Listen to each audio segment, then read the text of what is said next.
And during my first term, we worked out a deal to get the World Cup, and then because of lots of interesting things that happened, I ended up being president when it showed up. I was always disappointed. I wasn't going to make it. I was going to serve 8 straight. Instead, we did it the hard way, but maybe the more important way. So I will be with you as president, Gianni. So maybe you could just say a few words and show how beautiful the World Cup trophy is. Thank you. Yeah, sure, please.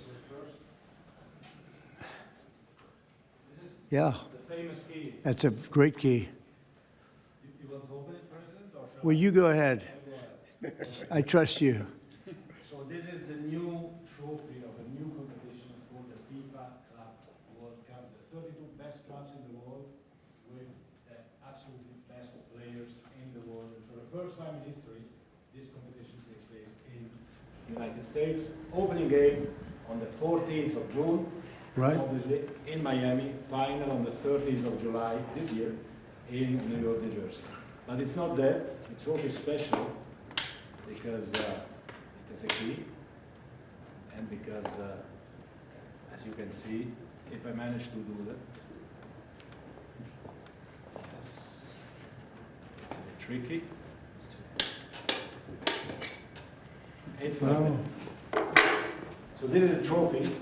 It is a trophy which represents, and that's why I think it's interesting to show this trophy exactly in this forum, because it represents the past, but it's also projected to the future. There is no other sports trophy which looks like that. It has engraved the history of the game, of soccer or football as we call it, the participating teams of the first edition, the stadiums, the beautiful stadiums in 11 cities in the United States of America where this competition will take place. So at the same time, past, present, and projected to the future. And if I may, President, say another 2 words, and then I let you work.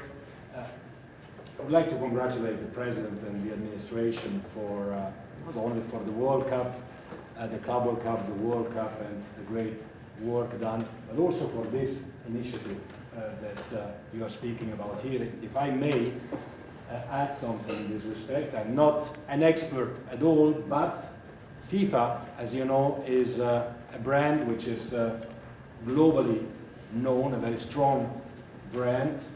The soccer economy in the world is worth around 270 billion a year. 70% of that, Mr. President, is in Europe. So imagine the potential that there is around the world only in soccer if we develop it. And so FIFA is very, very interested under my presidency to develop a FIFA coin, to do it from here, from America, and to conquer the 5 billion soccer fans in the world. So if there is anyone here who is interested to team up with FIFA, here we are, together with the United States of America, and we will conquer the world of soccer with the FIFA coin. Thank you very much. Thank you. That coin,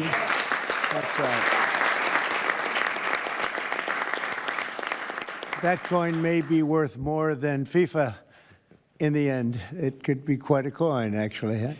Anyway, thank you, Gianni. Great job. I just thought you should see this trophy because it's really, it's the biggest sporting event in the world, and we have it here.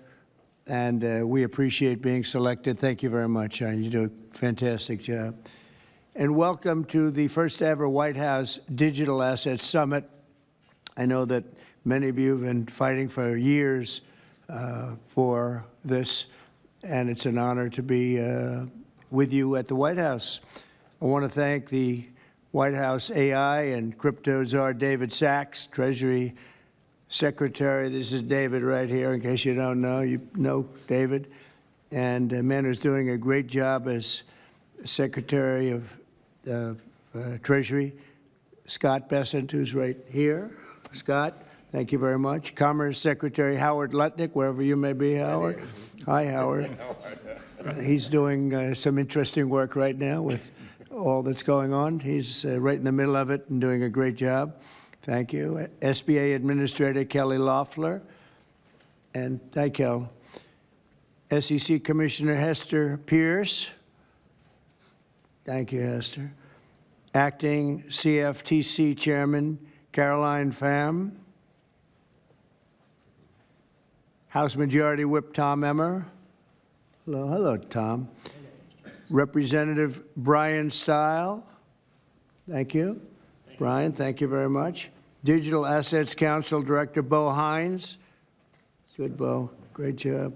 And many other distinguished guests. We have a lot of very distinguished people around the table. Some of them will be speaking.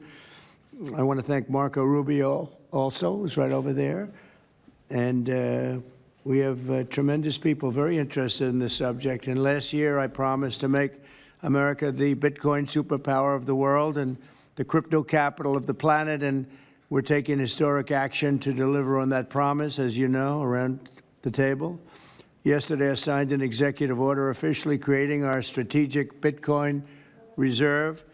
And this will be a virtual Fort Knox for digital gold to be housed within the United States Treasury. That's a big thing, Scott.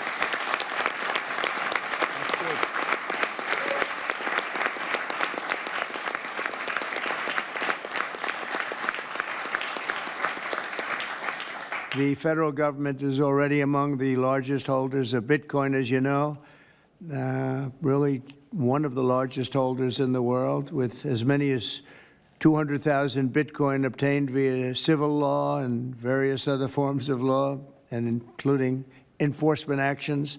These existing holdings will form the foundation of the new reserve. Unfortunately, in recent years, the U.S. government has foolishly sold tens of thousands of additional Bitcoin that were worth billions and billions of dollars had they not sold them, but they did sell them, mostly during the Biden administration. Not a good thing to have done. From this day on, America will follow the rule that every Bitcoin knows very well: never sell your Bitcoin. That's a little phrase that they have. I don't know if that's right or not. Who the hell knows, right?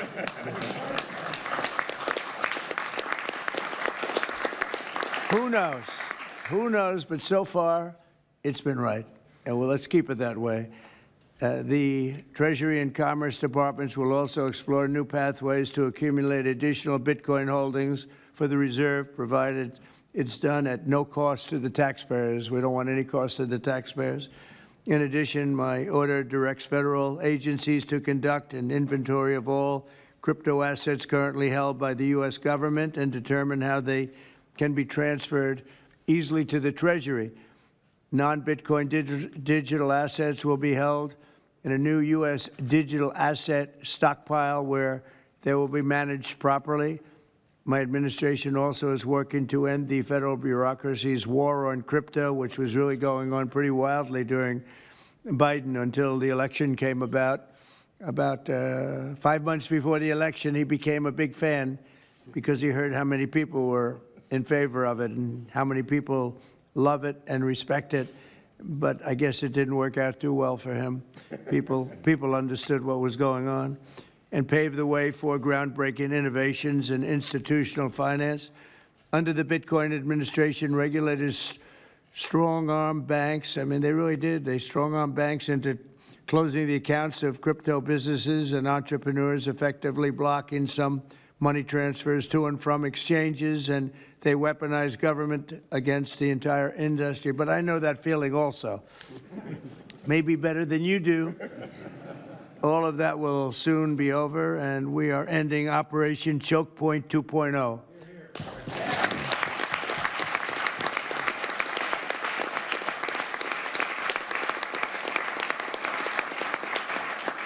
Now, some people really suffered. It was ridiculous what they were doing. But in the end, they came around, but they came around for the wrong reasons. They came around only because they wanted votes, and they saw that tens of millions of people were against them because of what they were doing. I also want to express my strong support for the efforts of lawmakers in Congress as they work on bills to provide regulatory certainty for dollar-backed stablecoins and the digital assets market. They're working very hard on that. This is a tremendous opportunity for economic growth and innovation in our financial sector, and will really go a long way. I think it's going to be a tremendous